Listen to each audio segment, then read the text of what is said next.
Hey, yo, son, you hear that? It's championship music. Yeah. Yeah. Yeah. Yeah. Heed the battle call. Check the catalog. Flow so crazy, it's Adderall with the...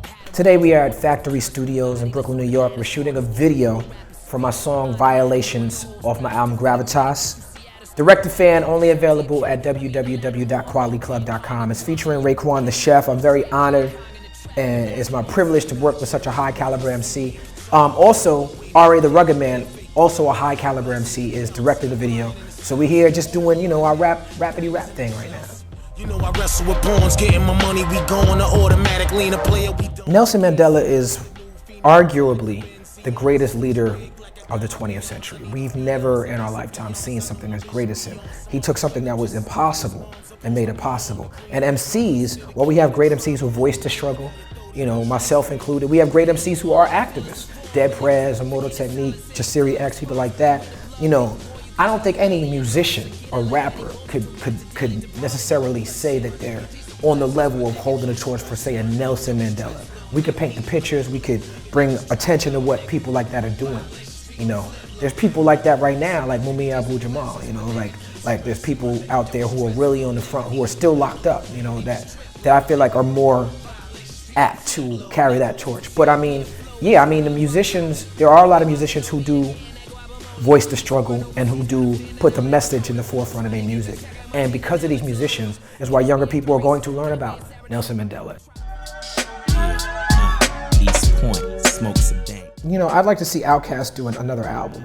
I know they're touring right now. Or maybe me and Big Boy could do a group we could call Black Cast. That's what we're gonna do. You know what I'm saying? I like Menace to Society, Colors, Rocket and all that.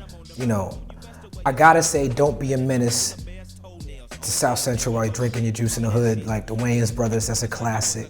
Above the Rim, Fresh, those are classics. Even Clockers, Richard Price, Spike Lee, that's a good one. You got me bent like elbows, amongst other things, but I'm not worried.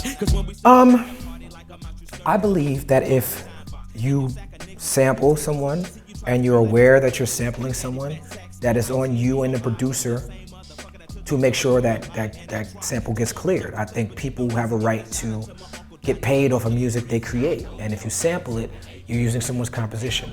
I've paid for a lot of samples. I've cleared a lot of samples. I've replayed things over and changed them so I wouldn't have to clear them. I've done that too. But when you do that, you're doing something different.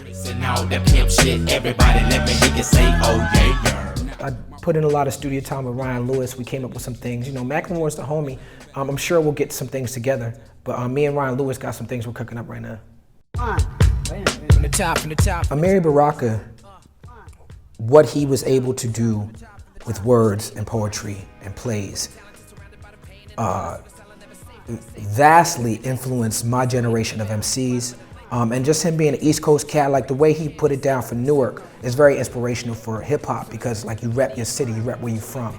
Amiri Baraka was probably the first person in my life to really take like black nationalism, Pan-Africanism, and mix it up with the whole idea of thinking locally and acting globally. He was concerned with the diaspora, but he expressed it by being very active in local politics, movements, and his influence over writers cannot be overstated. And it's a tragedy that we lost him, but he's added so much to the canon of black literature and culture and celebration of the arts. This is Talib Kweli. You are watching Okayplayer TV.